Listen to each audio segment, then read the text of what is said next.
Direttamente da San Jose in California vi faccio scoprire i nuovi Samsung Galaxy S25, la famiglia completa, quindi il nuovo S25 Ultra, S25 Plus, S25. Vi racconto di tutte le specifiche tecniche, di tutte le funzioni, poi vi parlerò anche di prezzi, anche di promozioni, insomma tutto quello che dovete sapere sui nuovi smartphone top di gamma che Samsung si porterà avanti per tutto il prossimo anno e di cui sicuramente parleremo a lungo. Ovviamente potete supportarci iscrivendovi al canale e attivando la campanella delle notifiche, ma vi invito a seguirci sia qui su YouTube che sui nostri social, perché arriverà non solo la recensione completa di questi smartphone, ovviamente a tempo debito dopo averli testati ben bene, ma anche tante chicche che andremo magari a scoprire in queste settimane. Ma adesso iniziamo! Allora, partiamo intanto scoprendo le specifiche tecniche, il design di questi dispositivi e parto da S25 Ultra. Guardate quanto è più squadrato il profilo, estremamente più squadrato. Qui c'è sempre la S Pen, di cui riparleremo a brevissimo. La linea è quella, diciamo, abbastanza classica di un S24 base, questo invece è un S25, ve lo faccio vedere in questa nuova colorazione appena azzurra. Il design è stato riportato in modo molto similare anche sulla famiglia, sulla variante Ultra.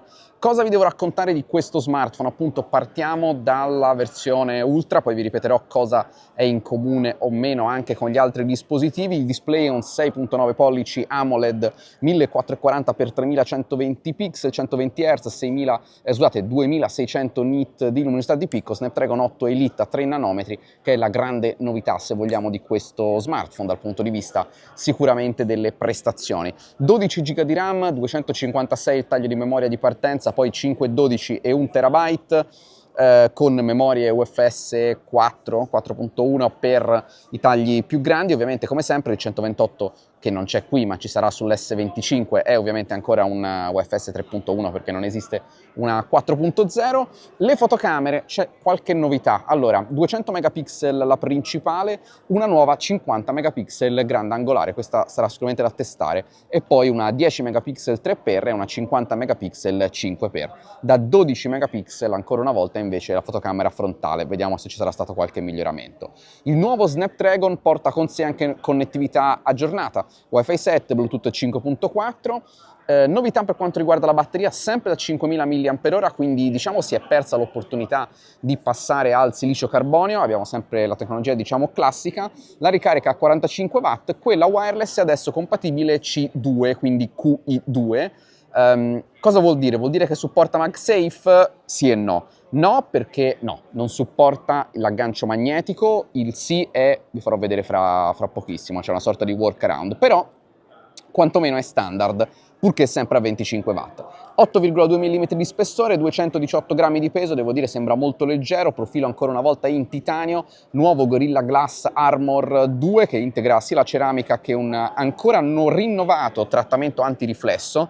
Devo dire, potete immaginare, ci sono un sacco di luci qui e fa abbastanza spavento quanti pochi riflessi ci siano su questo display, veramente notevole, poi lo ritesteremo magari anche all'esterno. IP68, ma andiamo a vedere anche gli altri. Ecco i due piccoletti, che poi così piccoli non sono, soprattutto il Plus, 6.7 e 6.2 pollici AMOLED, entrambi a 120 Hz, Full HD il piccolo e invece sempre 1440p per la versione Plus, entrambi con Snapdragon 8 Elite. Questa è la grande novità di questi due dispositivi, quindi Snapdragon non solo sulla versione Ultra, ma anche sugli smartphone della stessa serie di fascia, se vogliamo, inferiore, quindi Snapdragon 8 Elite per tutti, fantastico. Tra l'altro svanisce il taglio da 8 GB di memoria interna, sono tutti da 12, anche qui molto bene, finalmente dovutissimo upgrade da questo punto di vista. E poi abbiamo come tagli di memoria 256 e 512, il piccoletto ha anche 128 GB di memoria interna. 50 megapixel, 12 grandangolare, 10 la 3x, quindi non ci sono veri aggiornamenti da questo punto di vista, 12 la frontale, batteria da 4000 e 4900 mAh con ricarica a 45 e 25 watt per il più piccolo, quindi anche qui nessuna novità, 7,3-7,2 mm lo spessore di questi smartphone, e 190 e 162 sono invece i grammi di peso. Detto questo, alla fine del video vi racconterò anche dei prezzi. Andiamo a guardare qualche funzionalità software in più di questi dispositivi. Per mostrarvi alcune delle funzioni AI vi parlo anche della S Pen, che è ancora presente sulla versione Ultra, è una delle cose che rende unico, se vogliamo, e inimitabile questo smartphone. Unica indicazione: non è più presente il controllo Bluetooth, quindi non ci sono più i gesti aerei e non si può usare come controller da remoto, per esempio, per scattarsi i selfie. Vi faccio vedere questa interfaccia, che è la nuova interfaccia per quanto riguarda la creazione di immagini, che prima era possibile soltanto facendo uno sketch, quindi un disegnino con la propria penna, e che adesso invece integra anche la possibilità di andare a scrivere qualcosa. Quindi poi voi scegliete la vostra tipologia di immagine e lui in qualche istante andrà a generare quello che voi gli avete chiesto, e devo dire che è esattamente quello che gli avevo chiesto, molto molto simpatico. Possiamo anche provare a generarle ancora andando a chiedergli un'altra modalità. Vi introduco già, veramente simpaticissimo, vi introduco già un'altra novità che riguarda invece la gomma audio. Questo è un video che io ho registrato, adesso voi faticosamente sentirete l'audio, ma se io vado su questo simbolino posso andare a separare le tipologie di audio che lui ha riconosciuto, ovvero le voci, oppure la folla, oppure i rumori. In questo caso c'era un pop a inizio video, un rumorino mio probabilmente che toccavo con le dita il microfono, e riesco a quasi farlo sparire mettendo noise al minimo. Anche abbassando crowd al minimo vado a migliorare la qualità di quest'audio. Andiamo ad ascoltarlo. Sì, prova di registrazione, prova di registrazione.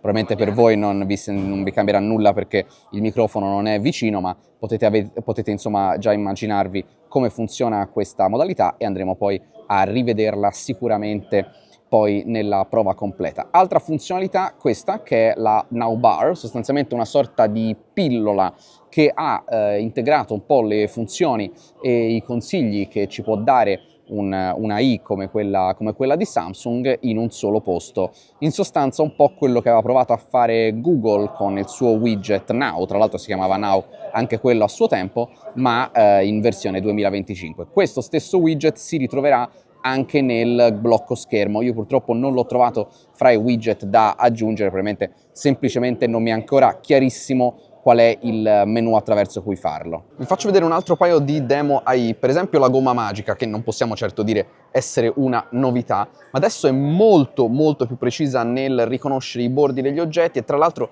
va anche a cancellare in automatico le loro ombre. Anche se non le seleziona in automatico, va comunque poi a correggere anche quel dettaglio, che è una cosa molto interessante, molto smart. Vi faccio vedere poi, che adesso ho compreso, come se avete delle funzioni in tempo reale, per esempio in questo caso una navigazione di una mappa, ma andiamo ad avviare anche una corsa, abbiamo la funzionalità in tempo reale anche nel blocco schermo, quello che vi dicevo un po' prima che non riuscivo a trovare, e la trovate qua sotto, quindi in tempo reale avete gli aggiornamenti anche nel blocco schermo. Come vi dicevo, supporto allo standard C per la ricarica 25 watt, ma non magnetica. Samsung ci mette una pezza con questi accessori cover ufficiali e anche con degli altri accessori ufficiali, rendendoli di fatto compatibili con anche la variante magnetica. In questo modo avete il supporto alla ricarica al massimo della velocità, ma anche il supporto con tutti gli accessori semplicemente magnetici già in circolazione. Per esempio, tanto per dirne una, anche tutti quelli compatibili con iPhone, per esempio questo stand power bank che utilizzo. E qui, come ogni anno, una carrellata degli accessori fighissimi, assurdi, veramente strambi di Samsung, che però non vedremo nel nostro paese, o almeno di solito quantomeno vedremo probabilmente quelli più classici, ma non quelli meno sobri che sono destinati al mercato asiatico. Vi faccio vedere per esempio questa cover in versione Crocs, ufficiale proprio di Crocs, e proprio come le Crocs che conosciamo possono essere personalizzati con tutti questi simpatici oggettini da inserire all'interno dei fori. Vi faccio vedere al volo anche i 3 colori esclusivi quantomeno di S25 ed S25 Plus, sono quelli che Samsung vende solo sul suo sito. Riprendiamoli tutti e 3 insieme, parliamo di prezzi. Partiamo dal più piccolo, quindi da S25, prezzo di partenza di 929 euro, 989 per il 256 e 1109 per il 512. Passando poi alla versione Plus, invece 1189 per il 256 e 1309 per il 512 e infine Ultra che ha in questo caso dei prezzi importanti, 1499 è il prezzo di partenza per la versione 256, abbiamo poi 1619 euro per la versione 512 e 1859 per la versione 1 terabyte. La promo di lancio è simile a quella dell'anno precedente, ovvero questi smartphone sono acquistabili con il taglio di memoria raddoppiato rispetto al prezzo. Quindi prendiamo per esempio un S25 da 929 euro e invece di avere il 128 avrete il 256. Passiamo all'Ultra da 1499, invece di avere il 256 vi portate a casa il 512. È una promo sicuramente interessante, ce ne saranno sicuramente altre anche in base alle catene eccetera eccetera, per questo vi lascio il link in bio dove avete tutta la descrizione delle offerte perché appunto ci sarà il dettaglio completo di tutte le offerte al momento disponibili al lancio di questi smartphone. E questo quindi era tutto per i nuovi Samsung Galaxy S25 qui da San José. Vi ricordo ancora una volta di iscrivervi al nostro canale, attivare la campanella delle notifiche e noi ci vediamo a un prossimo video.